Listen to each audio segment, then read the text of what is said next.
The guy's cuckoo for Cocoa Puffs. I guess a little Awanaska, a little of this, little of that, little ego, little money, put it all together. And what do you get?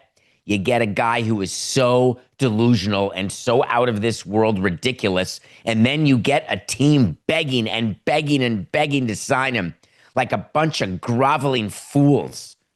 The Pittsburgh Steelers signed Aaron Rodgers, and I'm here for it. I would like to extend my sincere apologies to Michael Hill, someone I worked with for many years who's a very big Steelers fan. And you understand your team's going to stink. Aaron Rodgers led the Pittsburgh Steelers on in a way that makes me unbelievably shocked that the owners of the Steelers, longtime owners, veteran owners who are all about loyalty. How many head coaches have they had? Chuck Noll, Bill Cowher, Mike Tomlin. How many more? That's like my whole lifetime, 3 coaches. That they are bringing in someone who does not put the L in loyalty, puts the L in loser. Why would you do that? Why bring in someone who's all about himself and not about the team? You think that's what you need to somehow get Pittsburgh over the hump and give them some level of postseason success instead of the usual 9 victories and out? It's been 80 days since free agency started. Aaron Rodgers visited the Steelers 70 days ago, and the Steelers just sat there like lapdogs, licking at his hanging nads, saying, oh, come whenever you want. It's all good. We don't need an answer. We'll just do it on your own time. You're so good that this is like getting Brady at his peak or getting Jordan at his peak, that we're good, man. You just let us know. If you can make it for OTAs, fantastic. If not, fine.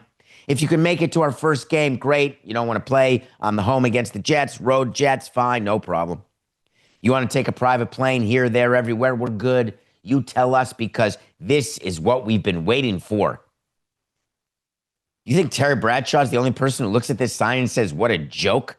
Now Terry Bradshaw is going to come out. Does he have to come out loving Aaron Rodgers? What's he going to cross his toes and fingers? We've known that Rodgers has been linked to the Steelers for crying out loud the entire offseason. I just don't understand the mentality of someone who is so about I and never about team. I don't understand the mentality of wanting a player so badly that you do whatever you have to do. And in fact, what it does, it poisons the locker room.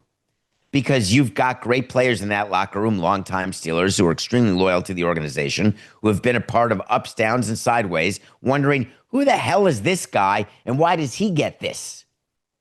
And it's not about the salary that he signed. It's not like he got $50 million, but anything over $1.69 is an overpay. Now, people will say, David, is this personal? Because are you not recognizing the fact that Aaron Rodgers had a great season last year when he almost passed for 4,000 yards and he threw 28 touchdowns and made it onto the Jets' career list in one season? No. Is this personal because Aaron Rodgers led a team that couldn't win 6 games? That doesn't sound personal. That sounds factual. Aaron Rodgers, who had a quarterback rating 25th out of 32 starters. Why? Why? Because you can touch it up with however many yards you want, however many touchdowns you want. And at the end of the day, are you throwing the ball downfield with success? Oh, is your team winning? Just asking. Just throwing it out there. Are you scoring touchdowns, throwing for touchdowns without throwing interceptions? Just asking. What is it about Aaron Rodgers at 41 that the Steelers all of a sudden think that he's the right guy to come in and replace Russell Wilson and Justin Fields? Pittsburgh made the decision to go with Aaron Rodgers over those two. Are they going to be right? I think it's almost impossible that they will be. But we get now a press conference of Aaron Rodgers. We get TV interest because everyone under the sun says, oh, let's watch this absolute disaster unfold like it's a train wreck. Let's see the Steelers get brought right down into the crapper and watch it being led by number 12. Wait to see is when I tell you something's going to happen. And when it happens, I do revisit it. And it's on the document at David Samson podcast.com. You can find every way to see from the whole show.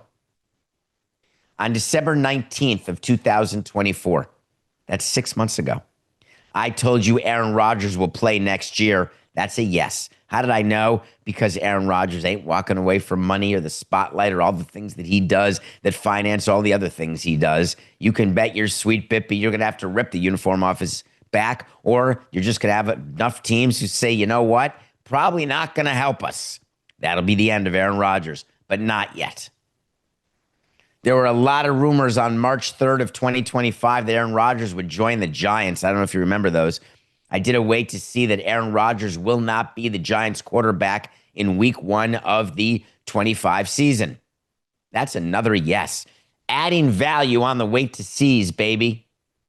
And then I screwed it up. March 11th, 2025. I told you I'll be accountable.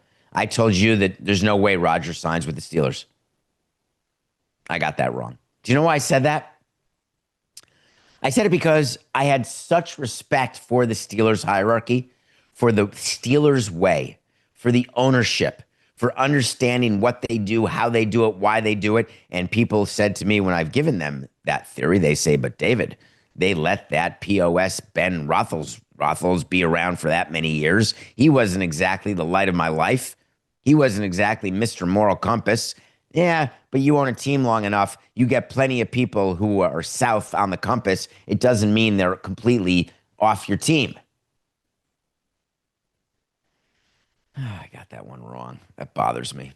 Aaron Rodgers is a Steeler. Yippee-ki-yay.